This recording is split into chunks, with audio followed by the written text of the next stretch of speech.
میرے بھائیوں، وہ بدبخت جو جہلم کا بیٹھا ہوا اہل سنت کا چوگا اڑا ہوا رافضیوں کا ایجنٹ ہے، رافضیوں کا ایجنٹ ہے۔ آپ کے سامنے پہلے بھی یہ بات رکھی تھی، معاذ اللہ اس نے رسول اللہ کے بارے میں اتنی بڑی ہرزہ سرائی کی اور جھوٹ بولا ہے۔ ایک تو یہ ہونا کہ اس نے کہا ہے کہ یہودی کہتے تھے کہ رسول اللہ صلی اللہ علیہ وسلم معاذ اللہ ثم معاذ اللہ، ہم یہ لفظ نہیں کہہ سکتے، کل کے چھوکرے ہیں معاذ اللہ۔ بغیم بینہم، مولوی ان کے بڑے بڑے جو پادری بیٹھے ہوئے تھے وہ کہتے تھے یہ کل کے چھوکرا آ کے ہمیں بتائے گا۔ یہ بکواس کرتا ہے، یہ بک بک کر رہا ہے۔ کسی یہودی نے اٹھائیے یا تو یہ ہمیں دلیل دے کہ کس یہودی نے کس جگہ کے اوپر کس کتاب میں لکھا ہے کہ نبی کریم صلی اللہ علیہ وسلم کو چھوکرا کہا، نہیں کہا۔ اس کو بھی پتا ہے کہ نہیں کہا، اس کے منہ سے یہ الفاظ نکل گئے، اس نے اس کا جواب ریکارڈ کرایا، جواب ریکارڈ کراتا ہے کہ جی میرے ایک کلپ کو لے کے کہ یہودیوں نے رسول اللہ صلی اللہ علیہ وسلم کو چھوکرا کہا تھا، یہ مولوی میرے خلاف پراپوگنڈا کرتے، اشارہ ہماری طرف کرتا ہے بدبخت۔ اور اس کے جواب میں پتہ کیا جواب دیا ہے؟ جواب سنیں، یہ بدبخت اتنا کذاب اور جھوٹا ہے، اپنی غلطی ماننے کی بجائے کیا دیتا میرے منہ سے نکل گیا، سلپ آف ٹنگ ہو گیا، مجھے معاف کیا جائے، کہتا ہے چھوکرا جو لفظ ہوتا ہے، ان مولویوں کو یہ پتا نہیں ہے کہ چھوکرا لفظ جو ہے یہ گندا نہیں ہے، یہ کسی بھی نوجوان کو کہتے ہیں جو ینگ ہو، جو نوجوان ہو، جو کم عمر ہو، اس کو چھوکرا کہا جاتا ہے ہمارے برے صغیر کے معاشرے میں۔ یہ اس نے جواب ریکارڈ کروایا۔ اے بدبخت آدمی، رسول اللہ صلی اللہ علیہ وسلم کی عمر 55 سے 60 اور 62 برس تھی جب وہ مدینہ میں یہودیوں کے پاس تھے۔ 55 سال کے انسان کو بتا کس یہودی نے یہ بکواس کی ہے؟ ایک میرا کلپ کاٹا جی چھوکرے کا لفظ استعمال کیا، یہ کوئی نیگیٹو ورڈ ہے؟ ہمارے سب کانٹیننٹ کے معاشرے کے اندر آپ پوچھ کے دیکھ لیں، جو چھوٹی عمر کا جو ینگ بوائے ہے اس کو چھوکرا کہا جاتا ہے، یہ کوئی نیگیٹو ورڈ نہیں ہے۔ بتا، جھوٹ بولتا ہے اور پھر کہتا ہے چھوکرا کہنا کوئی چمبے کی بات نہیں ہے، کہا ہی نہیں کسی نے، یہودی کسی نے کہا ہی نہیں، اگر کہا ہے تو دلیل دے۔ اور آگے جواب ہی کہہ رہا ہے کہ اگر چھوکرا کہہ بھی دیا ہے تو یہ کوئی بری مثال نہیں ہے۔ دیکھیں آپ اپنے دام میں سے یاد آ گیا، خود ہی یہ بات کہی اور پھر اس کو نہیں تھا پتا کہ کچھ عرصہ پہلے میں نے ایک کلپ ریکارڈ کرایا ہوا، اس کے اندر پتا کیا شکوہ کر رہا ہے، یہ جی مولوی مجھے کہتے ہیں یہ کل کا چھوکرا، دیکھیں ان کی زبانیں کتنی گندی ہیں۔ لینگویج سنیں ان علماء کی، لینگویج سنیں۔ یہ انجینئر محمد علی مرزا ایک جاہل چھوکرا ہے، الفاظ دیکھیں، حالانکہ مجھ سے وہ 5-7 سال ہی بڑے ہوں گے، اس سے زیادہ بڑے نہیں، لیکن یہ الفاظ اگر آپ دیکھیں کس طرح کی بازاری لینگویج۔ سمجھ آئیے بات؟ خود چھوکرے کو کہہ رہا ہے کہ یہ گندی بات ہے، یہ گندی زبان ہے، یہ مولویوں کی زبانیں دیکھیں ان کے اندر کتنا گند ہے۔ میں مرزا محمد علی جیلمی کو یہ چھوکرا کہہ رہے ہیں کل کے، وہ مولانا ابو بکر صدیق ہے گجرانوالہ کی، عمر صدیق، انہوں نے مجھے کل کا چھوکرا کہا ہے، یہ کتنی گندی زبان ہے۔ اے بدبخت، تجھے چھوکرا کہنا یہ گندی زبان ہے اور تو رسول اللہ صلی اللہ علیہ وسلم کے بارے میں یہ جھوٹ بولے، بک بک کرے اور تجھے کوئی پوچھنے والا نہیں، اور انتظامیہ بھی عجیب ہے، عجیب ہے۔ یہ اپنے آپ کو کہتا ہے میں حکومت کا ملازم ہوں، میں پتہ نہیں کون سی ایٹامک انرجی کمیشن میں انجینئر ہوں۔ یہ سرکاری ملازموں کو یہ کس کی پشت بنائی ہے؟ اس کے پیچھے کس کے ہاتھ ہیں؟ ہمیں اس بات کا بھی جواب چاہیے۔ اور اتنا بدبخت ہے، چیلنج کیا، چیلنج۔ اور وہ میں آپ کو فارمولہ بتا دیتا ہوں چیک کرنے کا، کہ آپ کسی بھی بریلوی، دیوبندی، اہل حدیث، عالم دین جس کو اس مکتب فکر کے سب لوگ مانتے ہوں، یہ سٹیٹمنٹ لکھوا دیں کہ ہمارے علاوہ جتنے بھی مکاتب فکر ہیں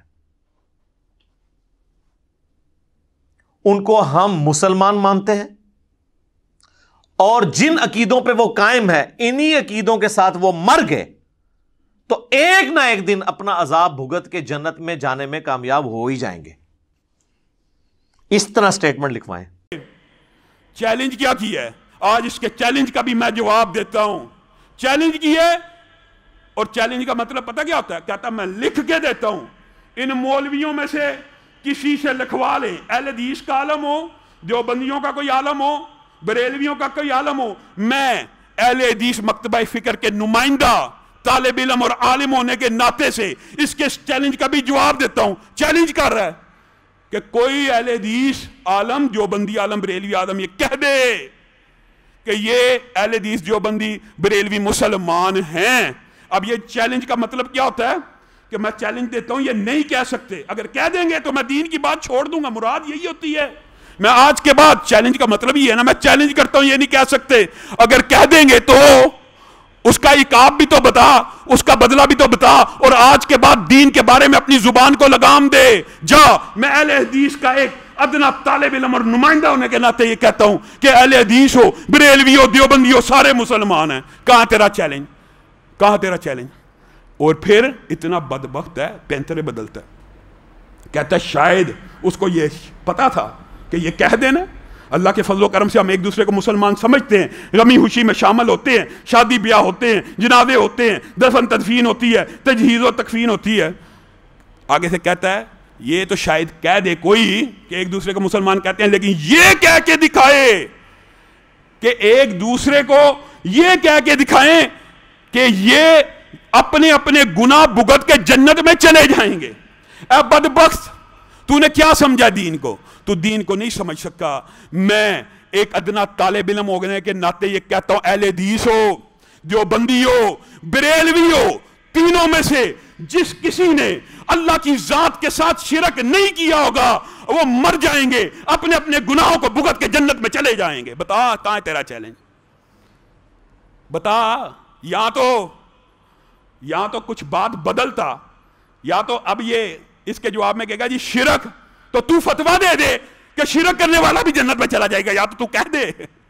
ہم تو یہ بات اعلانیہ کہہ رہے ہیں, ایک ذمہ دار منبر سے کہہ رہے ہیں کہ کوئی اہل حدیث ہو, دیوبندی ہو, بریلوی ہو, شرک اگر اس نے نہ کیا ہو, اللہ تعالیٰ ایک دن اس کے گناہوں کا بدلہ دے کے اسے جنت میں ڈال دیں گے. بتا, یا تو اب تو فتویٰ دے کہ شرک کرنے والا بھی جنت میں چلا جائے گا, یا جو تو نے چیلنج دیا اب اپنی زبان کو لگام دے, دین کی بات کرنا آج کے بعد چھوڑ دے.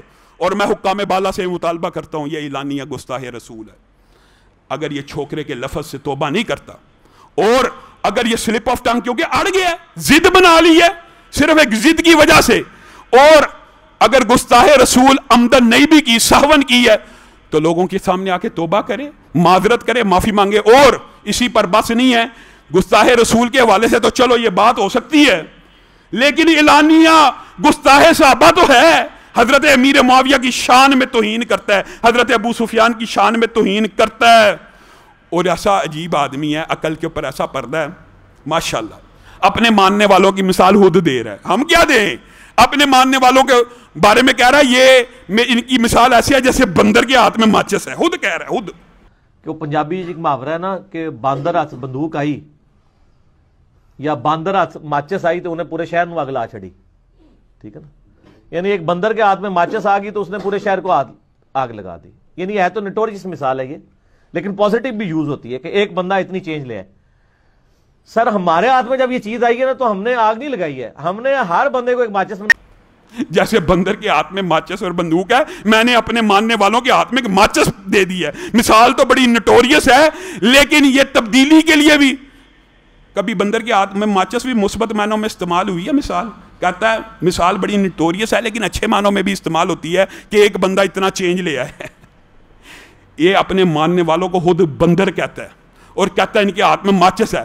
جا مرزا جیلمی, تیرے جتنے اعتراضات ہیں جو تو نے چیلنج کیا تجھے جواب دیا, اور اس سے بھی بڑی بات کہتا ہوں, جا. کیا حسن نے سمجھا ہے, کیا عشق نے جانا ہے, ہم خاک نشینوں کی ٹھوکر میں زمانہ ہے. تو اعلانیہ توبہ کر کہ میں گستاخی صحابہ آج کے بعد نہیں کروں گا. ابو بکر سے لے کے امیر معاویہ تک تو اعلان کر دے ہر صحابی جنتی ہے. اللہ کی قسم میں تیرا جنازہ بھی پڑھاؤں گا, تیرے لیے مغفرت کی دعا بھی کروں گا, تجھے قبر میں بھی دفن کر کے آؤں گا.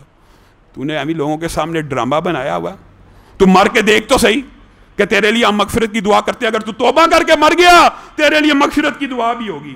لیکن اگر تو کسی صحابی کے بارے میں یہ بکواس کرے گا کہ اس کا ایمان مکمل نہیں, تو ہم سب سے پہلے ہوں گے جو کہیں گے تو بے ایمان ہے. صحابہ کے بارے میں کوئی بندہ یہ کہے وہ بے ایمان ہے تو وہ سب سے بڑا بے ایمان ہے. صحابہ کے بارے میں کوئی بندہ یہ کہہ دے وہ غیر مسلم ہے, وہ خود سب سے بڑا غیر مسلم ہے. یہ اس نے کیا باتیں پھیلائی ہوئی ہیں معاشرے کے اندر. اللہ رب العزت